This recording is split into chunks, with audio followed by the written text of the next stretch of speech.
Namaste. This is Dr. Ajit Jadhav, consultant interventional cardiologist, practicing in Pimples Saudagar, Pune. Today we are going to discuss about latest updates in the management of hypertension, that is high blood pressure. As per WHO, nearly 63% of the total deaths in India are due to the non-communicable diseases like blood pressure, diabetes, hypertension, out of which 27% are attributed to the cardiovascular deaths, which affects 45% of the people in the 40 to 70 age group. The raised blood pressure is among the most important risk factors for cardiovascular deaths.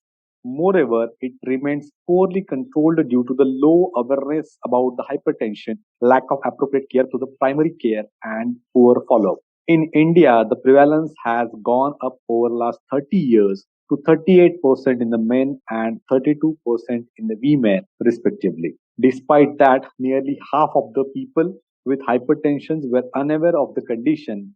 Additionally, over 60% of the men and more than 50% of the women living with the hypertension did not get proper treatment. International Society of Hypertension has released the ISH 2020 Global Hypertension Practice Guidelines.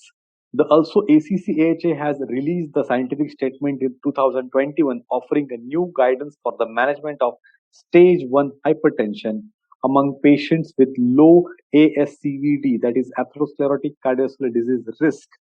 Among the low risk adults with no ASCVD or 10-year cardiovascular death risk of less than 10% with stage 1 hypertension, management starts with non-pharmacological therapy. That means it contains more of a lifestyle modification, diet, and exercise. If the blood pressure remains uncontrolled at 3 to 6 months, considering the starting of the pharmacological therapy is essential. During the COVID pandemic, it has been observed that the acute respiratory distress syndrome was potentially a fatal condition involving the lung damage. Here, the study involving a metoprolol has shown that it can reduce the lung inflammation and improve the respiratory functions in the people with COVID-19 and ARDS.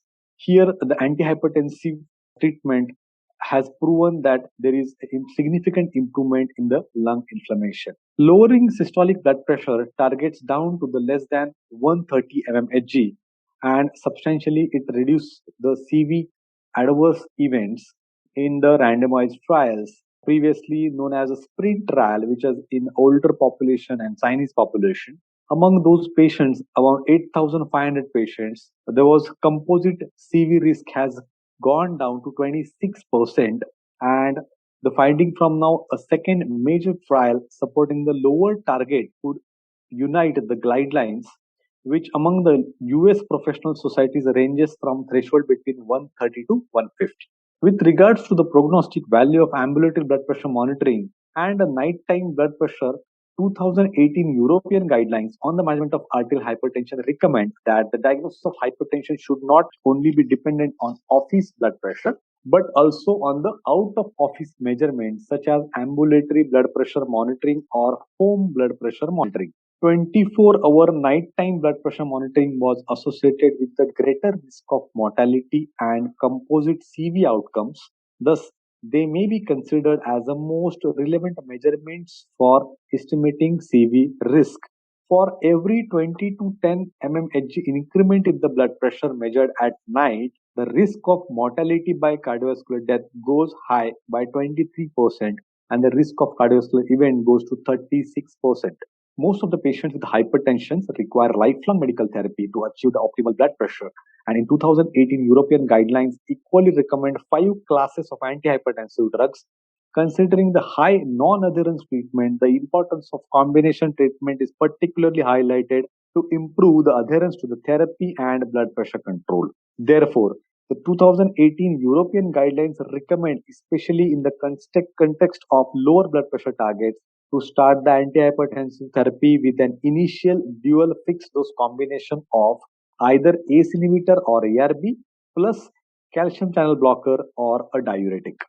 In a HYGEIA study represented as the largest study tested nighttime antihypertensive treatment, and in this trial, the chronotherapy was associated with a significant reduction in the endpoints, including the cardiovascular death. The HYGEA chronotherapy trial tested whether the nighttime therapy in comparison to the usual upon awakening hypertension therapy exerts a favorable CV risk reduction.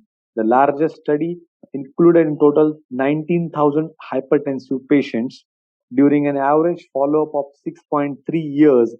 1752 participants experienced the primary cardiovascular outcome, and ambulatory blood pressure measurements was performed, that is for 48 hours, to collect the data and how BP differed during the sleep. The relative risk reduction for cardiovascular events was significantly improved for nighttime treatment when compared with the awakening treatment. Thank you for listening.